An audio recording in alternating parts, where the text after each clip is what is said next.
साहिब वो वक्त आने वाला है कि जब एक बार फिर तेरी बोलती बंद हो जाएगी, एक बार फिर तेरा जीना महाल हो जाएगा, एक बार फिर तेरा चलना दुश्वार हो जाएगा। तू फालिज ज़दा होकर तकलीफों की वजह से चारपाई पे लेट गया। घर वाले 4 दिन तो बड़ी खिदमत में लगे रहे, 4 दिन तो बड़ी खातिर तवाज़ो में लगे रहे, लेकिन घर वालों ने अपने काम भी तो करने थे। फिर आहिस्ता आहिस्ता तुझे इग्नोर करना शुरू कर दिया। ये तू भी जानने लगा कि घर वाले आहिस्ता आहिस्ता पीछे हटने लग गए।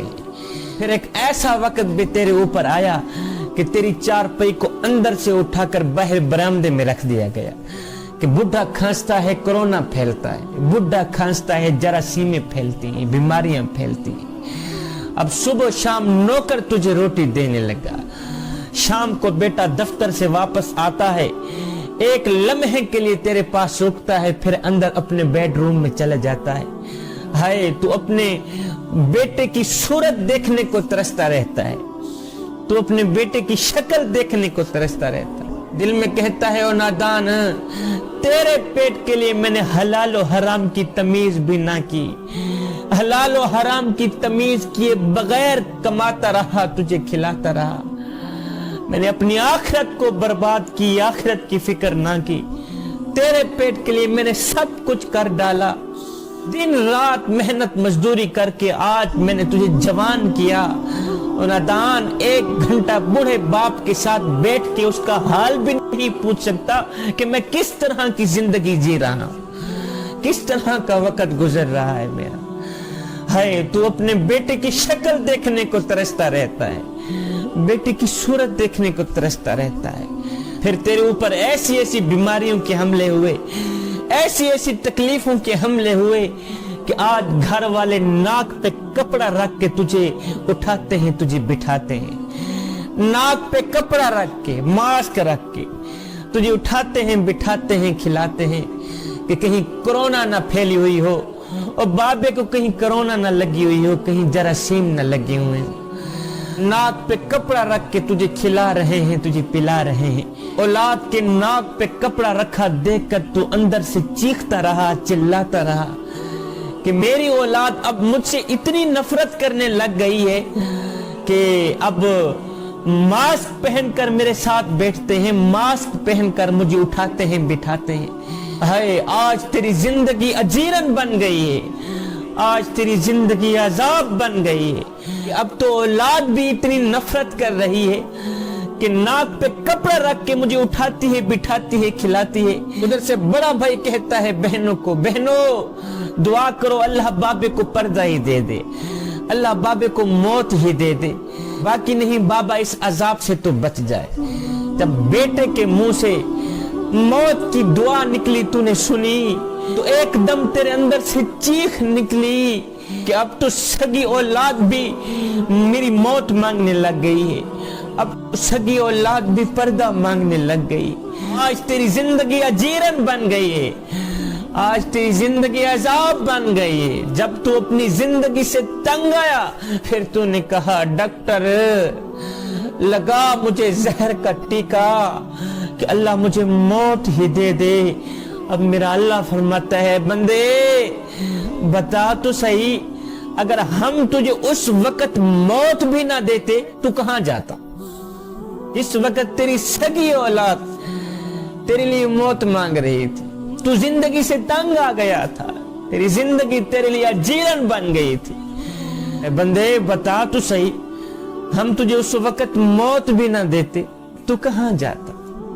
हमने तुम्हें जिंदगी दी है, ये भी हमारा तुम पर एहसान है, हमने तुम्हें मौत दी है, ये भी हमारा तुम पर एहसान है।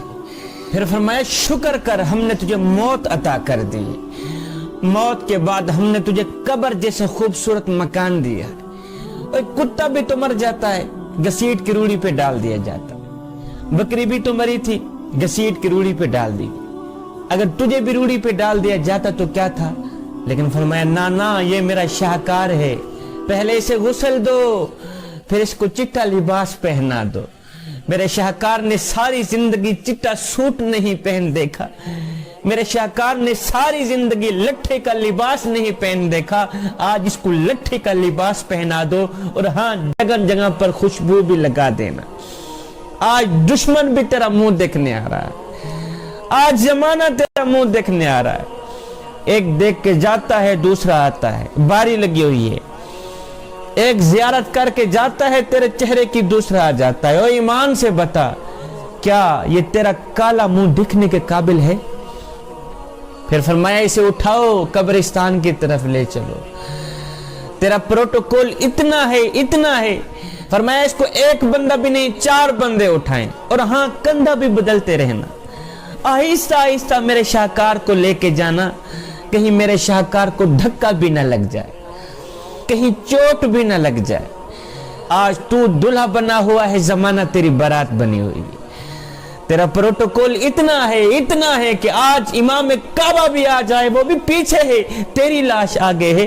میرا اللہ فرماتا ہے بندے دیکھ تو صحیح، ہم نے تیرے ساتھ کیسا اچھا سلوک کیا ہے، اور بتا تو صحیح تو نے ہمارے ساتھ کیا کیا ہے۔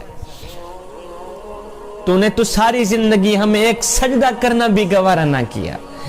دیکھ ہم نے تمہیں کتنی عزت دی، تو نے ہمارے ساتھ جو کچھ بھی کیا ہے، دنیا والوں کے سامنے ہم نے تجھے رسوا تو نہیں ہونے دیا، دنیا والوں کے سامنے ہم نے تجھے بے عزت تو نہیں کی، ہم نے تجھے ذلیل تو نہیں کیا۔ دیکھ ہم نے تجھے کتنا پروٹوکول دیا ہے، تجھے کتنی عزت دی ہے، تجھے کتنا مقام دیا ہے۔ کاش کہ تو دنیا میں ہی میرے ساتھ اپنا معاملہ درست کر لیتا، کاش کہ تو دنیا میں ہی میرے ساتھ صلح کر لیتا، مجھے اپنا محبوب بنا لیتا، تو قیامت کے دن بھی تمہیں اس عزت اس مقام سے کہیں زیادہ مقام عطا فرماتا، قیامت کے دن بھی تمہیں اس سے کہیں زیادہ عزت عطا کرتا۔ میرے آقا علیہ الصلوۃ والسلام فرماتے ہیں کہ جب کسی نیکوکار کا جنازہ نکلتا ہے نا، تو اس کی روح فریادیں کرتی ہیں، لوگو جلدی کرو مجھے میرے اصلی مکان میں چھوڑاؤ، جلدی کرو مجھے قبر میں چھوڑاؤ۔ میں ساری زندگی جس محبوب کا نام جپتا رہا، ساری زندگی جس رب کا نام جپتا رہا، میں نے جلد اسی کا دیدار بھی کرنا ہے، اور جلدی کرو مجھے میرے اصلی مکان میں چھوڑا۔ پھر فرمایا جب مردے کو قبر میں رکھا جاتا ہے تو وہ 2 صورتوں میں پچھتاتا ہے۔ اگر وہ نیکوکار ہوتا ہے تو اس بات پہ پچھتاتا ہے کہ اس نے زیادہ نیکیاں کیوں نہ کی، اور اگر وہ بدکار ہوتا ہے تو اس بات پہ پچھتاتا ہے کہ اس نے گناہ کیوں کی اور نیکیاں کیوں نہ کر سکا۔ جوانو، ہم نے کبھی سوچا ہے کہ مرنے کے بعد ہم نیکیوں کی کمی پر روئیں گے یا گناہوں کے زیادہ ہونے پر روئیں گے؟ ہم نے تو کبھی نہیں سوچا، ہم نے تو کبھی نہیں فکر کی، ہم نے تو کبھی نہیں خیال کیا۔